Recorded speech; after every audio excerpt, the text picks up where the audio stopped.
Hey guys, welcome to another Mentoring Monday. Today is going to be part 2 of having a greater or higher purpose in most things that you do. To help you train your mind to find that higher purpose. If you've not seen part 1, go back and have a quick listen as it sets up this second part. I'll start this part with a little recap from part 1. When your life is connected to a higher purpose, struggle starts to mean something. And the setbacks become part of the mission. The sacrifices become easier to accept. And the difficult times become easier to navigate. Purpose turns effort into impact. Purpose turns struggle into growth. And purpose turns a life into a legacy. As I mentioned last time, purpose is usually discovered through actions, not overthinking. You move, you try things, you help people, you create, you contribute, you learn, make mistakes, learn again. Over time, you'll start to see patterns. You'll start noticing what energizes you, and you'll also notice what feels meaningful. Little things will make you happy that you didn't really notice before. And you'll start noticing where your gifts create value for other people. In other words, you'll start discovering your gifts. So ask yourself these 3 questions. What am I naturally good at? What do I generally care about? And who benefits when I use those gifts? We all have gifts. We just have to find them. When those 3 things begin to overlap, purpose starts to reveal itself. The happiest people I know are not obsessed with achievement.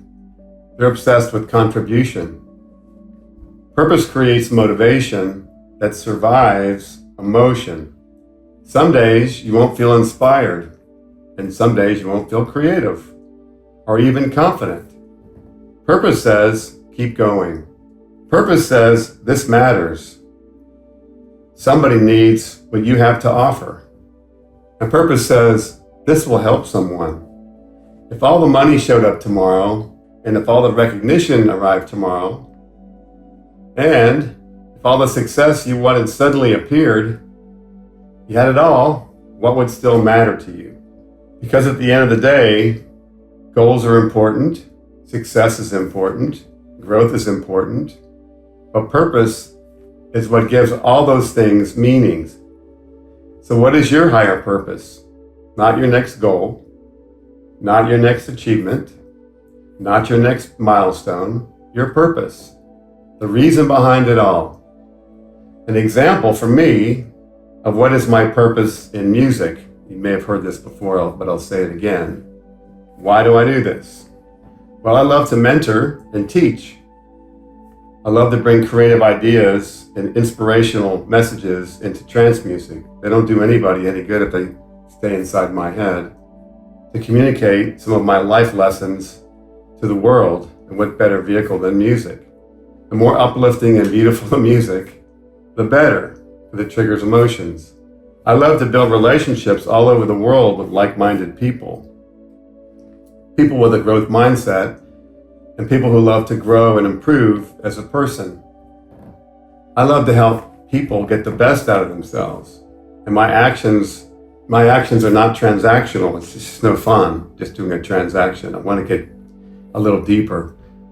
My relationships can be deeply meaningful. So that's my higher purpose. My greater purpose than just becoming a DJ or a producer. When I have a bad day, and we all do, like when a track gets rejected from a label, or when I run into a real jerk in the industry, I remember my purpose and how quickly my mind changes to gratitude and appreciation. At work, you can shift your focus from making a living to helping your company better execute their mission, like better serving clients and solving problems. Think of the overall company mission and why you're doing what you're doing. How do you fit in? And how do you make a difference? You can make a difference. People say it's never about the money. It's not about the money, I'm telling you. It is, but it's not. The money, your level of pay, is a byproduct of how much value you bring to the table, how well you serve, and how much you enjoy it, because it shows. You can't fake it. Having a higher purpose personally can mean setting long-term goals for self-improvement and emotional character so you keep growing and evolving, just like a company, a healthy company. You can compare yourself, not to others, that's a dead-end street, like to yourself last year or 5 years ago, even 10 years ago, and see how far you've come. When I look at my self-improvement in the music business from 2019, when I professionally released my first track, to now, it's staggering how much more I know now than I did then, and how much better I am now than I was then, because I focus on it. So in closing, again, ask yourself these 3 questions. What am I naturally good at? What do I genuinely care about? And who benefits when I use those gifts? So I'm going to add a 4th question. How does that fit into what you do at work, personally, and in your relationships? Get in the habit of seeking that higher purpose in the important things that you do in your life, in your important relationships especially. I hope this part 2, as well as part 1, topic of having a higher purpose, has helped you. I promise that finding your higher purpose will give you more fulfillment and happiness in your life. I've lived it. I'll see you again in 2 weeks. And remember, it's never too late to reinvent yourself. Cheers.